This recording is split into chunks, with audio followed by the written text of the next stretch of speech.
This morning's gospel reading is one of my favorites, from the gospel according to John, the 5th chapter. This will be the focus of my message this morning. After this, there was a festival of the Jews, and Jesus went up to Jerusalem. Now in Jerusalem, by the sheep gate, there is a pool, called in Hebrew Bethesda, which has 5 porticos. In these lay many invalids, blind, lame, and paralyzed. One man was there who had been ill for 38 years.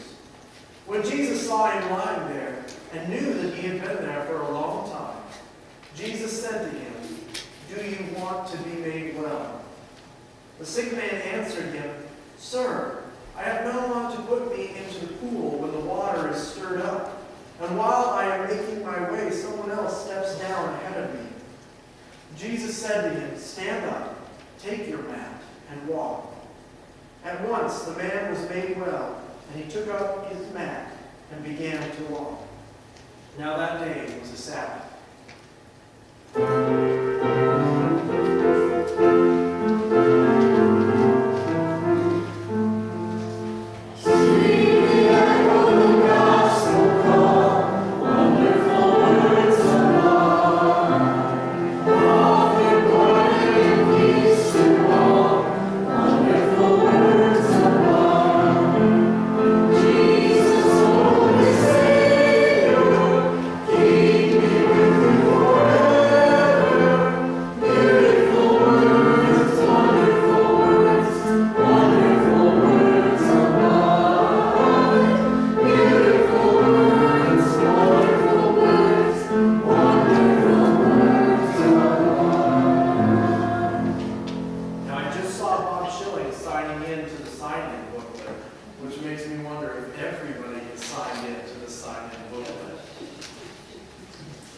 Grace and peace to you all in the name of our still speaking God, who loves us just the way that we are, and who loves us too much to let us stay that way.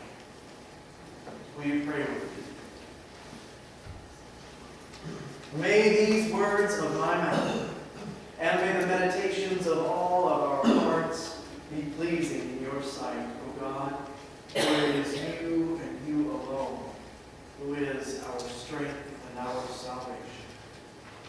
Amen. Not quite a month ago, several young people in our church started the process of confirmation. And I have been leading confirmation in a way that is very different from how I have done confirmation in the past. And one of the things that I am doing differently is that I am making it a point to ask more questions of the young people. Rather than just give them information, I start by asking them questions. And the young people are also encouraged to ask questions. Any question that they might have about God or about Christianity or about the church or the meaning of life, even if the question is not related to what we are talking about that day, they are still encouraged to ask whatever question pops into their head. After all, if they are going to make the conscious decision to accept the yoke of Christian discipleship, they need to have a real clear understanding of what exactly that entails. Questions are important. Socrates believed that the best way to teach was not to impart information to his students, but to ask questions of his students and to get them to start thinking for themselves. And Jesus seems to agree with Socrates on that count. Jesus asked a lot of questions. In the Gospels, Jesus asked a lot of questions. In fact, the Gospels record Jesus asking a total of 307 questions. Just Matthew, Mark, Luke, and John, 307 questions Jesus asks. By contrast, Jesus himself is asked questions by other people only 183 times.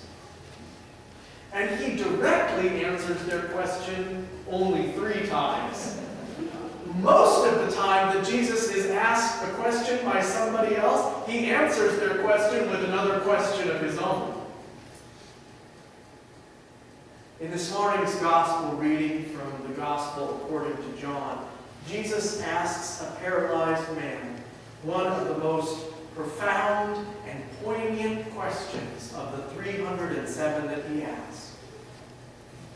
Do you want to be made well?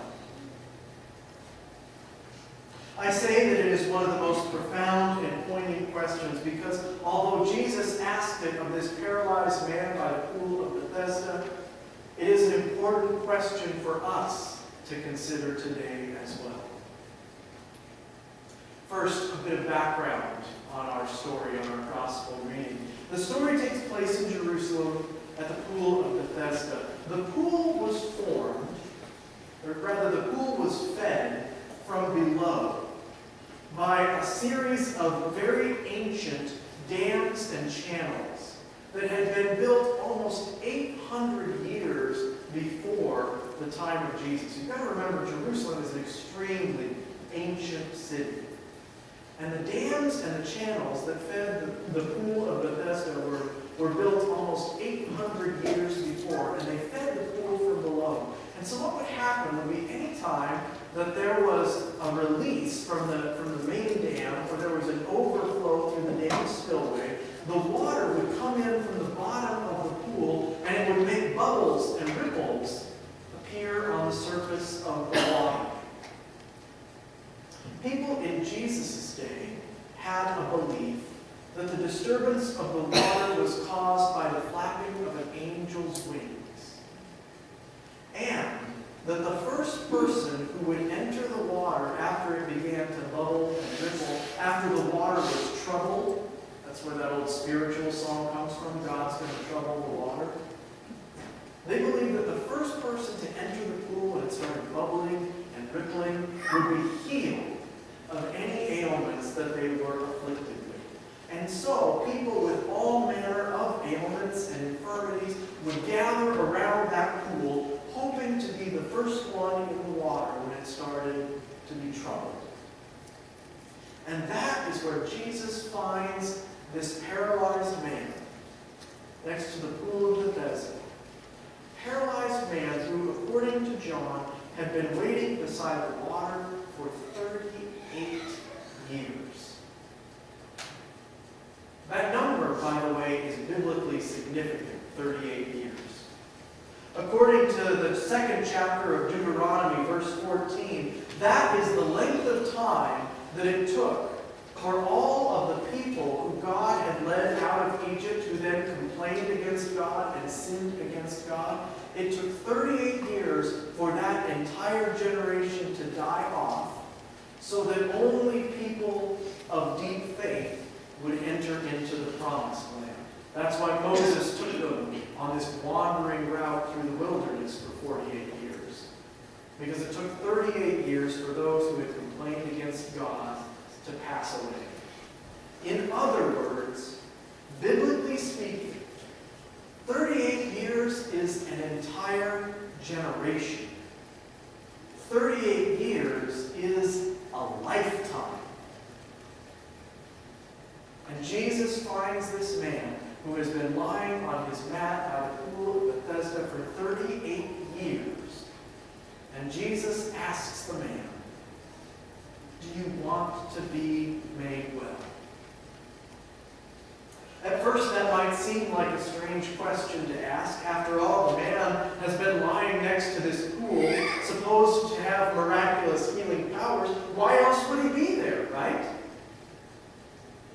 But there are a number of reasons for Jesus and for us to suspect that maybe, deep down, the man didn't really want to be healed. Or at least he wasn't really sure that he wanted to be healed. For one thing, when Jesus asks the man a direct question, do you want to be healed? Jesus does not give a direct answer in return. Right? The paralyzed man does not say, yes, I want to be healed. In fact, you might expect him to give a rather angry answer to Jesus' seemingly absurd question, right? You might expect the man to say, "Of course I want to be healed. How dare you ask me that question? Of course I want to be healed."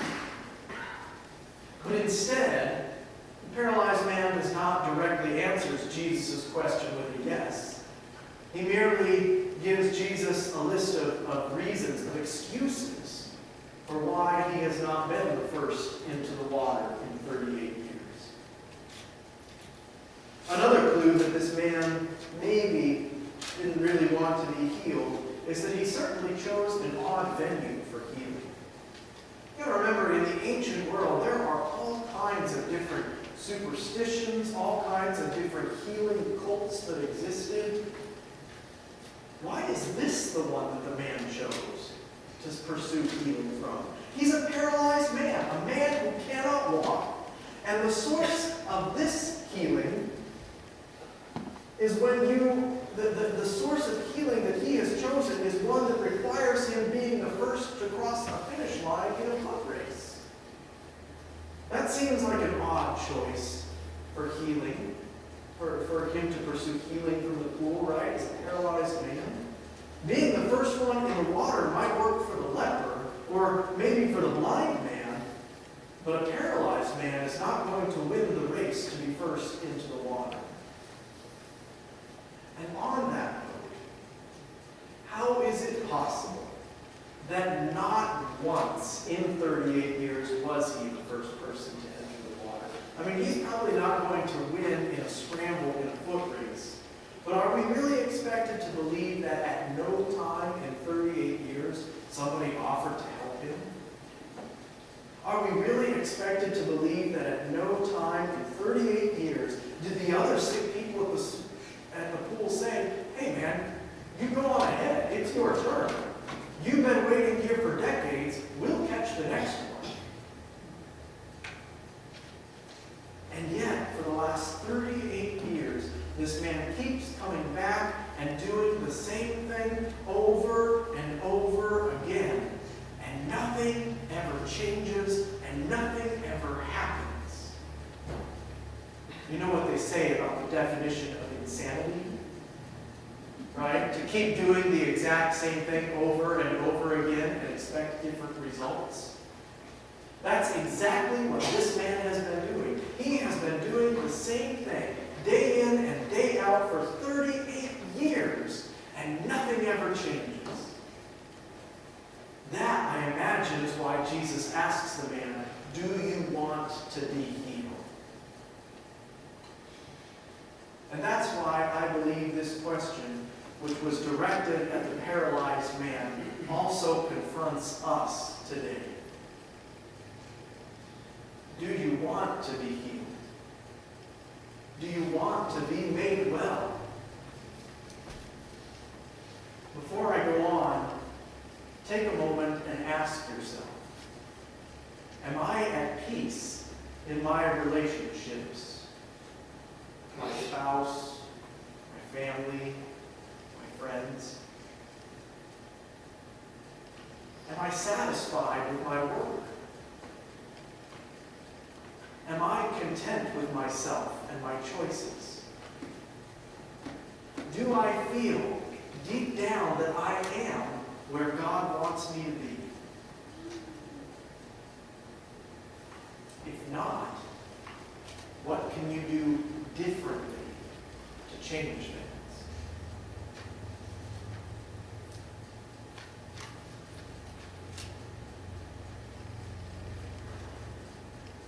Growing up, I did not participate much in the church. I went through a big part of my life as an atheist/agnostic. And I actually think that that has made me a better pastor. I think that that has helped me in talking to other people who are coming from that same background. In fact, I have over and over again had conversations with people that go something like this. They will say something to me in a moment of vulnerability and self-awareness. They will say something to me like, "I'm depressed," or "I hate my life," or "I hate myself." used to feel that way too. I know exactly what you're talking about. But having a relationship with God through Jesus Christ changed all that for me. And they will say to me, yeah, but a lot of Christians I know are super judgmental. And I'll say, yeah, a lot of Christians I know are the same way. And they'll say, there's no proof that God even exists. And I'll say, no, there is no proof. And they'll say, countless atrocities and abuses have been perpetuated on people. Wars have been fought for centuries in the name of Christianity. And I'll say, oh yeah, Christian church has definitely made some mistakes over the years. And they'll say, so why? Why do you think I should start coming to church? Why should I become a Christian? And I will say, well, you just told me that you are deeply unhappy and unsatisfied, and I just told you the truth. That I once felt exactly like you feel. But going to church and becoming a Christian changed all that for me. So why not try it for yourself? What have you got to lose? Right? Definition of insanity. Just keep doing the same thing over and over and expect different results. In other words, what I say to them is, do you really want to be made well? Are you willing to take new steps, do something different in order to alleviate that pain? Sometimes people are convinced, sometimes they aren't, but that is the most honest and authentic witness that I can give. I was lost, but now I am found. And if you are feeling lost, why not try something different if there's a chance that you can stop feeling lost? I asked you a moment ago to think about yourself and your life and whether you might be feeling unsatisfied in some aspects of it. And if so, what might you do differently?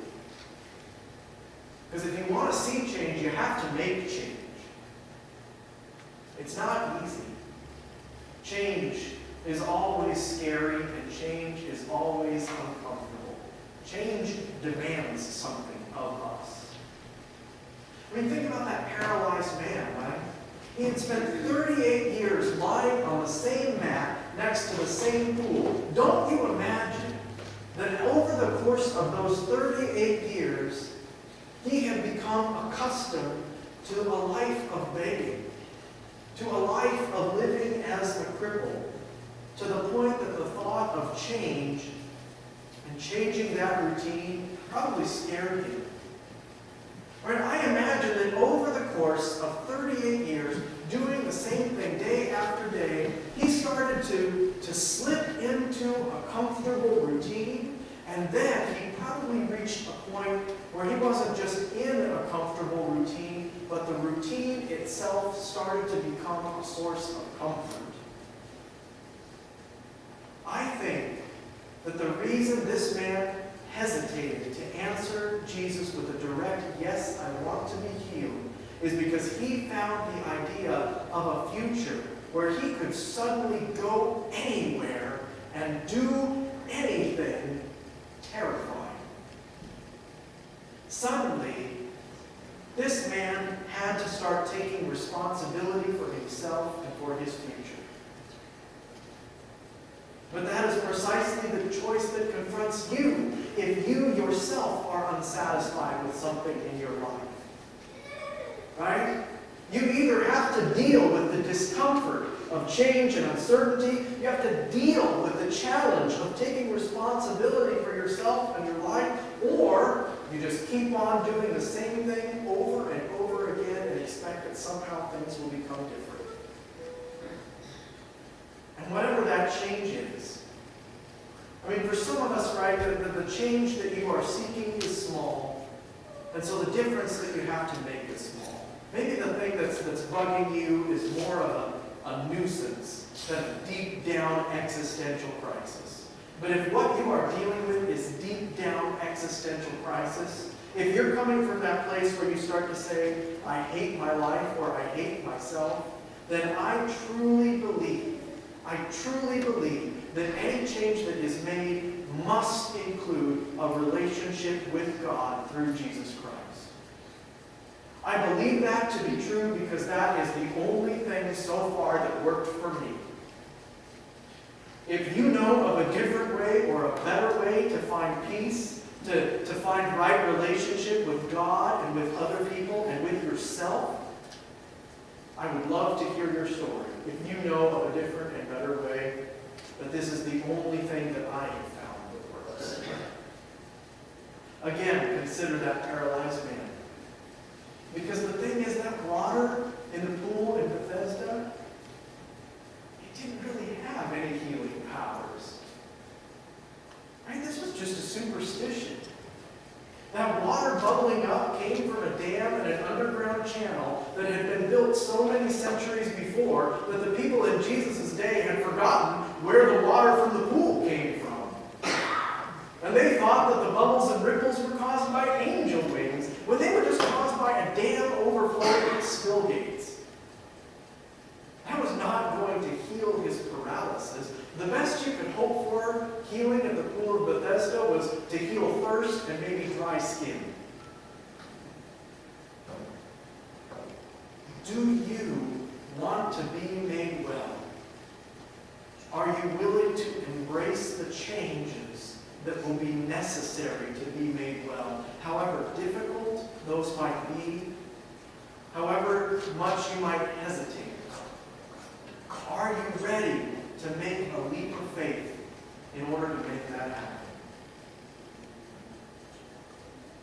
There is a legend told by the rabbis that when Moses stood at the Red Sea and raised his staff high and commanded the waters of the Red Sea to part, nothing happened. Nothing changed. The waters of the Red Sea remained just as they were before. Then after a while, finally one man began to wade out into that water. The water came up to his ankles, then up to his knees, then up to his waist. He kept wading further and further from the shore, and with each step the water became deeper, rising up to his chest and then up to his neck, and he just kept walking forward one step in front of the other until the water reached his nostrils, and at that moment the waters of the Red Sea parted, and the people of Israel were able to walk across on dry land. Jesus said that he came so that you might have life and have it abundantly. It's not about just getting by. It's about having abundant life. And if you don't feel like your life is rich and blessed, then why not see what is it that Jesus is talking about? What have you got to lose?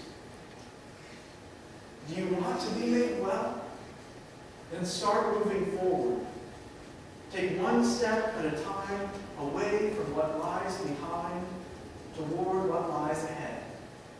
One step at a time, following Jesus into new and abundant life. Amen.